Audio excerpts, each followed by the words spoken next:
রাজত্ব, বিশাল ক্ষমতা আল্লাহ তাআলা দিয়েছিলেন বাজান। পিপিলিকার ভাষা বুঝতেন, পশু প্রাণীর ভাষাও বুঝতেন। সুবহানাল্লাহ বলেন। নবী সুলাইমানের বিশাল ইতিহাস আছে, ঘটনাগুলো বলতে গেলে ৩-৪ ঘন্টা চলে যাবে, আলোচনা শেষ হবে না। এত কথা বলার সময় আমার হাতেও নাই, সংক্ষিপ্ত কথা বলে দিয়ে যাই বাজান। তাহলে আল্লাহর নবী সুলাইমান আলাইহিস সালামকে আল্লাহ তাআলা পুরো পৃথিবীর রাজত্ব বাদশাহী দান করেছিলেন। আর ২ নাম্বার বাদশা জুলকারনাইনকে আল্লাহ পাক পুরো পৃথিবীর রাজত্ব বাদশাহী দান করেছিলেন।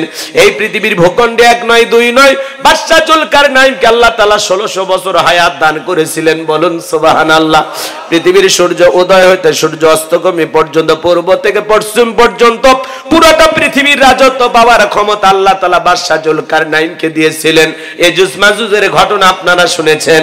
এজুজ মাজুজের জন্য যে বিশাল প্রাচীর নির্মাণ করে দিয়েছিলেন যেই বাদশা, সেই বাদশার নাম বাদশা জুলকারনাইন। আল্লাহু আকবার।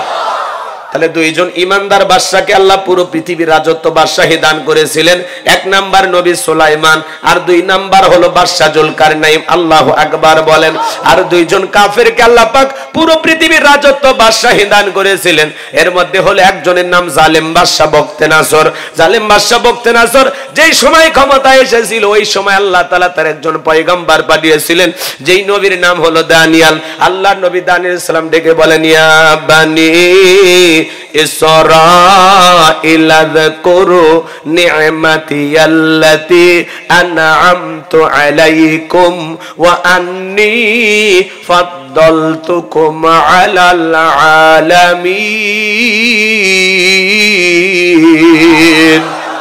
আল্লাহ নবী দানিয়েল ডেকে বলেন, ও বনি ইসরাঈল উম্মতেরা, দাম্ভিকতা করো না, অহংকার করো না।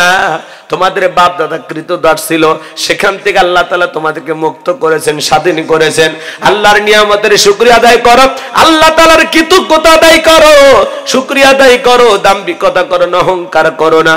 সেই মহান রবের শুকরিয়া আদায় করো, যিনি আসমান জমিনের রব, আমাদের প্রতিপালক। পয়গম্বরের কথা শুনে তারা ডেকে বলে, পয়গম্বর, পুরান দিনের গল্প শোনায় লাভ নাই, বাপ দাদা চাকর ছিল, তাতে কি হয়েছে?